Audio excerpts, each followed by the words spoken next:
Hey there guys, welcome to my bed. Don't get scared now. I just thought I'd start the video here because, well, this is what I'm really doing. This is real life. I like to keep this channel raw and visceral and give you the truth.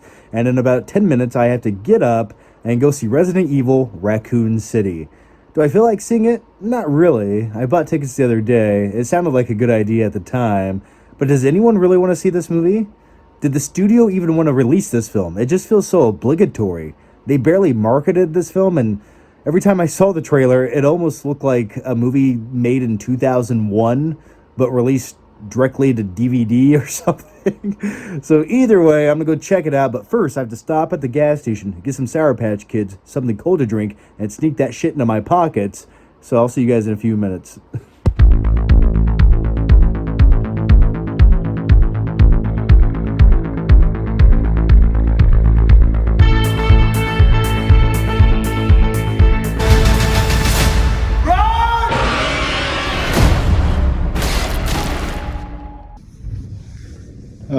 Give it to me now. My body is ready.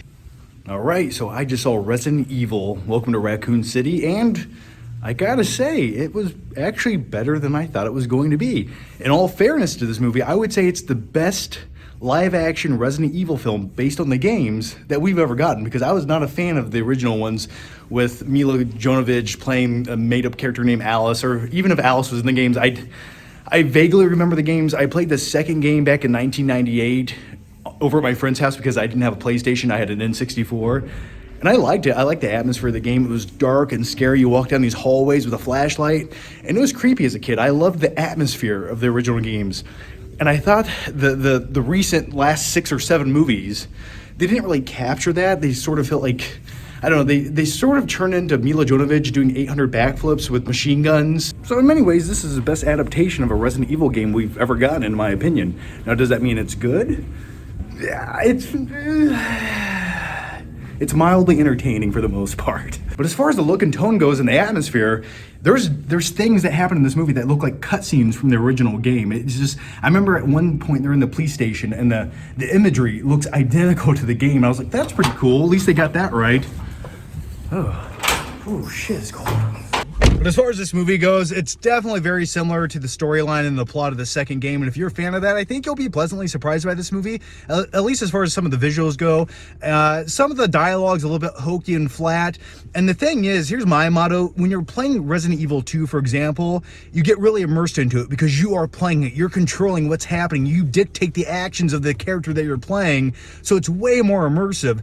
But when you're watching the movie, it comes across really flat and sort of hollow at times, and it's like watching someone else play a video game. It's just not as fun. But if you're a fan of the second Resident Evil game, this is the truest, best adaptation brought to live action that I've seen. Definitely, and I hated the previous Resident Evil movies. I thought they were really over the top and bad and bombastic in all the wrong ways, and just something about them, just the style and the tone just seemed instantly dated by the time they came out.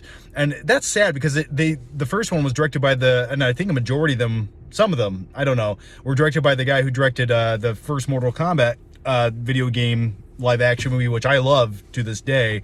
But yeah, as far as like the vibe of this goes, it definitely kind of feels like a movie that would have come out in like 2004 or 5, around the same time the Silent Hill live action adaptation came out based on the game, which I think was underrated in many ways, and I think this is kind of on that same level. But with all of that said, it's a far from perfect movie. It's like an hour and 40 minutes. It feels longer than it should, and then it sort of abruptly ends in a way. And some of just the dialogue and the characters, it just feels real B level. But at the same time, I think it was a fair adaptation. And had this just been like a Netflix movie, like a zombie movie on Netflix, I think people would enjoy it. I'd rather watch this than something like Red Notice or Bird Box, for example. But either way, guys, leave your thoughts, your opinions down below. Look out for a full-fledged review of this movie. I'm going to go home and shoot it tonight. I have more to say. Also, if you missed it, check out my Ghostbusters Afterlife movie review over on the Flickpick channel. That's a good time, and I put up a reaction to that in Walmart on the last video here on this channel. Lots of new videos. See, I'm making videos again. As always, leave your thoughts, your opinions down below. I like to hear from you guys. Take care, and I'll see you next time. Bye.